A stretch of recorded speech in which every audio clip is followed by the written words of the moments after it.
Ever since my first trip to Japan, I can't help but reflect on the moments that made it so special. So I decided to put together my top 10 list of things that I think you should check out as a first timer going to Japan. Whether you're planning your first trip or just dreaming of one that you want to go on, I hope you find something on this list for you and it inspires your future adventures. Starting at number 10, I decided to combine castles and imperial palaces into one slot since we didn't go to that many, but a highlight of the trip nonetheless. As loosely quoted in the show Shogun, Japanese structures are designed to be built as quickly as they come down. So when visiting places like Osaka Castle, keep in mind that although originally built in 1583, the current structure was rebuilt in 1931 due to the old structures being destroyed from lightning, fire, etc. The courtyard is beautiful, and although the inside of the castle has been renovated to a museum, it is worth going to the top for a spectacular view of the city. If you are looking for something with more traditional interior, then I recommend Nijo Castle in Kyoto. Built in the early 17th century, it is one of Japan's most important and well-preserved castles, known for its beautiful architecture, gardens, and historical significance. It was designated as a UNESCO World Heritage Site in 1994 as part of the Historic Monuments of Ancient Kyoto. Nijo Castle consists of two main areas, the Ninamaru Palace, the shogun's residence, and the Honmaru, the inner, more fortified area, along with its surrounding walls and gardens. Finally, it's worth stepping into either or both the Kyoto or Tokyo imperial palaces to see a rich history of the residence of Japanese emperors for over a millennium. At number 9, I recommend eating A5 Wagyu at a high-end restaurant. Now, Japan has no shortage of delicious food, but for this list, if I only had to pick one that stands above the rest, it would be the meal that we had at Wagyu Yakiniku Panga in Asakusa. Yakiniku is a Japanese style of cooking bite-sized meat over a flame or on a grill. Now, you can also have vegetable grilled, kimchi, and salads provided in the meal. But in this case, it was a 10-course meal of the best beef I have ever had in my life. The location was beautiful with views overlooking the Sumida River and finished with a dessert that featured seasonal fruit and the juiciest orange I have ever had. My number 8 is a unique interactive museum dedicated to the history and cultural impact of instant noodles, particularly focusing on the creation and rise of cup noodles, the iconic brand invented in 1971. It offers a fun, educational, and hands-on experience for visitors of all ages.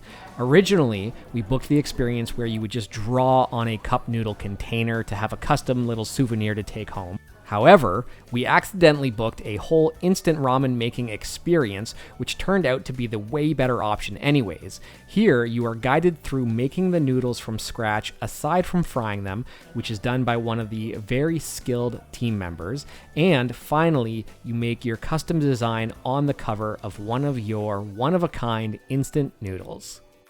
Number 7 is Universal Studios in Osaka. The theme park features a variety of attractions, shows, and experiences based on Universal Pictures' most famous movies. Included franchises are Harry Potter, Jurassic Park, Minions, Spider-Man, and more.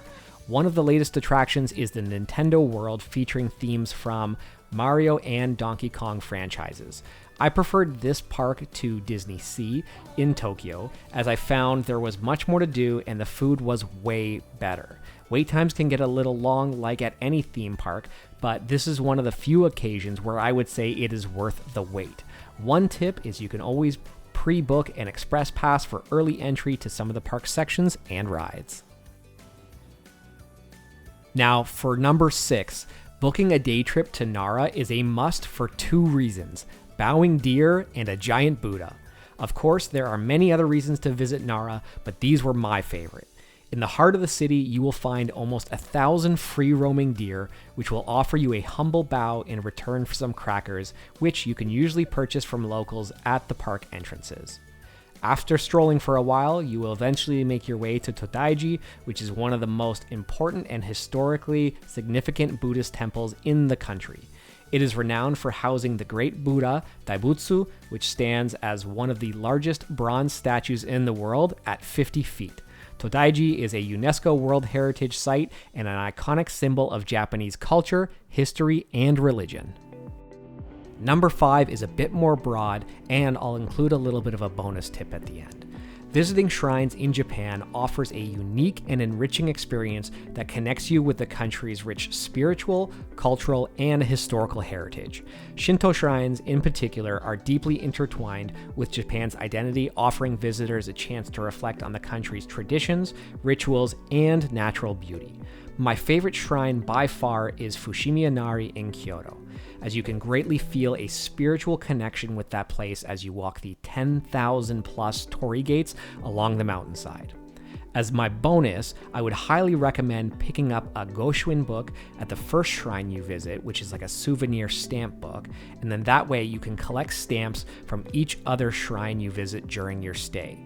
But make sure you only have a shrine official right inside the book, or else they may refuse to add any additional stamps if they find that your book has been tampered with in any way. Number 4 would have been higher on my list had weather cooperated, but you definitely want to stay at a ryokan during your time in Japan.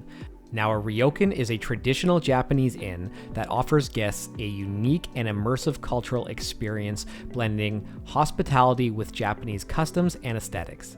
These inns, which have been part of Japanese culture for centuries, typically feature rooms with tatami mat floors, futons for sleeping, sliding paper doors, shoji, and a strong emphasis on nature and simplicity.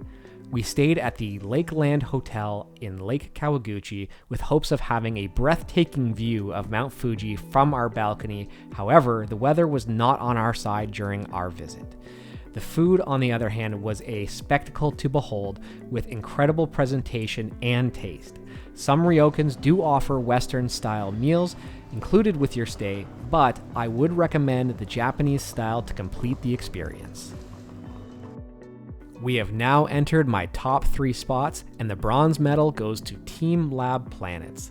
Now, Team Lab Planets in Tokyo is an immersive, interactive art museum that offers one-of-a-kind experience combining digital art, technology, and sensory stimulation. This exhibit is part of the broader Team Lab Collective, a renowned group of artists, programmers, engineers, and designers known for creating boundary-pushing digital art installations. At the time of this recording, it has just been announced that they are planning an expansion for 2025, and I will definitely go back to check that out. Taking my runner-up spot is a sumo experience.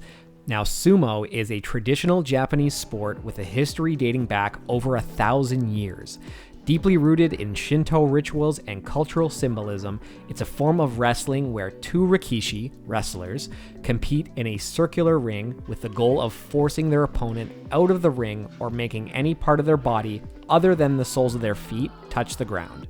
There are a few ways you can experience this ancient sport, those being attending a professional tournament which only happens every other month and rotates cities, visit a training stable where the athletes usually live and practice, but this can be difficult to set up for non-Japanese speakers. And finally, you can do what we did, which was book a sumo experience with retired wrestlers who will cook a traditional meal for you, and afterwards, they'll put on a display with the opportunity to challenge the retired wrestlers at the end.